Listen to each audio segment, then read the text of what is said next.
Assalamualaikum warahmatullahi wabarakatuh. Saya Bahriyah dari PBA Lokal 5B. Di sini saya akan menjelaskan tutorial tentang langkah-langkah uji validitas. Sebelum itu, kita akan membahas pengertian validitas terlebih dahulu.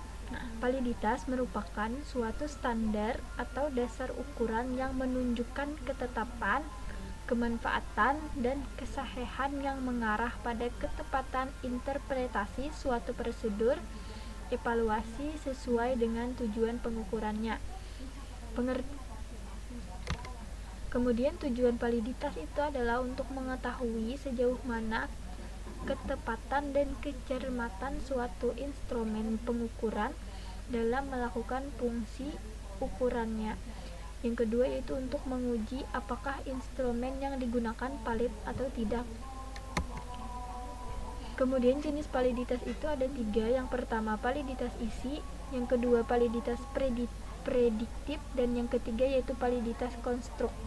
Validitas isi ialah bahwa isi atau bahan yang diuji relevan dengan kemampuan pengetahuan, pelajaran, pengalaman, atau latar belakang yang diuji. Kemudian validitas prediktif. Validitas prediktif ialah adanya kesesuaian antara ramalan atau prediksi tentang perilaku seseorang perilaku yang nyata dengan perilaku yang nyata. Kemudian validitas konstruk digunakan bila kita menyaksikan apakah gejala yang tes benar-benar hanya mengandung satu dimensi. Kemudian untuk validitas eksternal ialah jenis validitas yang diperoleh dengan cara mengorelasikan alat pengukur baru dengan tolok ukur eksternal yang berupa alat ukur yang sudah divalid.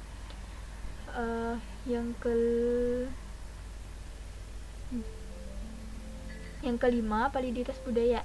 Validitas budaya atau lebih tepatnya validitas antar budaya sangat penting bagi penelitian yang dilakukan di negara yang suku bangsanya sangat bervariasi.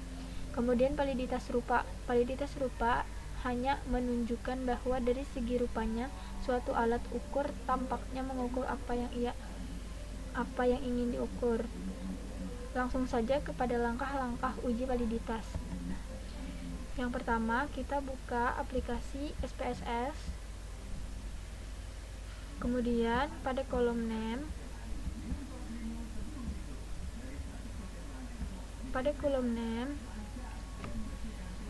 tulis P1. Kemudian pada baris kedua tulis P2. Pada baris ketiga tulis P3. Kemudian pada baris keempat tulis total. Kemudian pada desimal kita pada total tadi.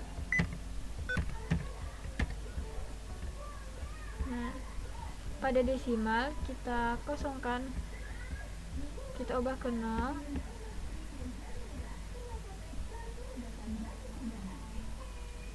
Pada label baris P1 tulis pertanyaan 1. Pada label baris P2 tulis pertanyaan 2. Pada label baris P3 tulis pertanyaan 3. Pada label total kita tulis saja total. Kemudian pada value none saja, missing none, kolom tetap 8. Kemudian align tetap. Pada measure kita ubah ke scale.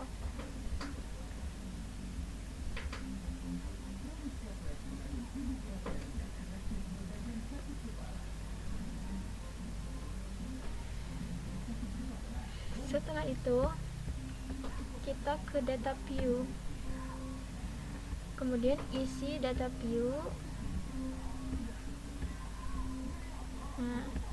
mengcopy data yang sudah kita buat di Excel sebelumnya.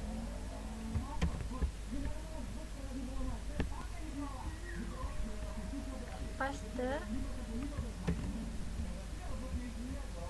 Kemudian untuk menguji validitas apakah data ini valid atau tidak, kita ke analyze, kemudian correlate, kemudian bivariate,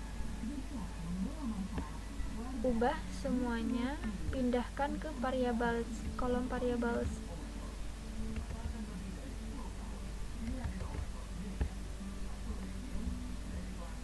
Pada correlation coefficient centang persen, pada test of significance pilih totaled, kemudian centang flag significant correlation, kemudian oke.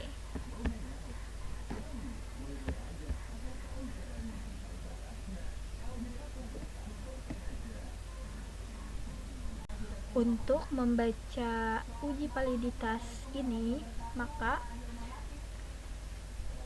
nilai R hitung untuk setiap item, kemudian kita bandingkan dengan nilai R tabel. Nah, nilai R tabel di sini itu yaitu 0,632. Ingat ya, 0,632.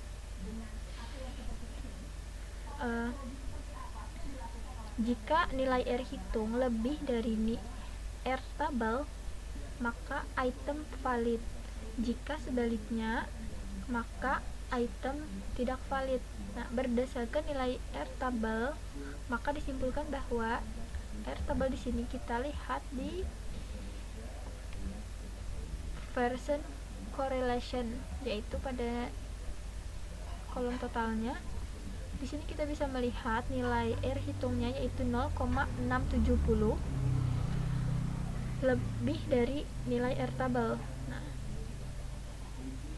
yaitu 0,670 lebih dari 0,632. Jadi nilainya adalah valid. Kemudian pada pertanyaan 2 version correlation, pada item kedua ini itu tidak valid karena nilai R hitung 0,181 itu kurang dari R tabel, yaitu 0,632. Jadi hasilnya tidak valid. Kemudian pada item ketiga, pada pertanyaan 3 version correlation, nilai R hitung 0,754 lebih dari 0,632.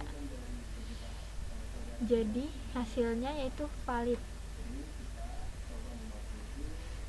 Nah, selain dengan R hitung, kita juga bisa menyimpulkan berdasarkan nilai sig totaled. Nah, dengan ketetapan jika nilai signifikan lebih kecil dari 0,05, maka item valid. Jika sebaliknya, maka item tidak valid. Berdasarkan nilai signifikan, maka disimpulkan bahwa nilai signifikan di sini ya. Nah, kita lihat di sini. Pada item pertama itu valid karena nilai signifikan 0,034 kurang dari 0,05. Kemudian pada item kedua itu tidak valid karena nilai signifikan 0,617 lebih dari 0,05. Kemudian pada item ketiga itu valid karena nilai signifikan 0,012 kurang dari 0,05. Demikian tutorial uji validitas dari saya. Assalamualaikum warahmatullahi wabarakatuh.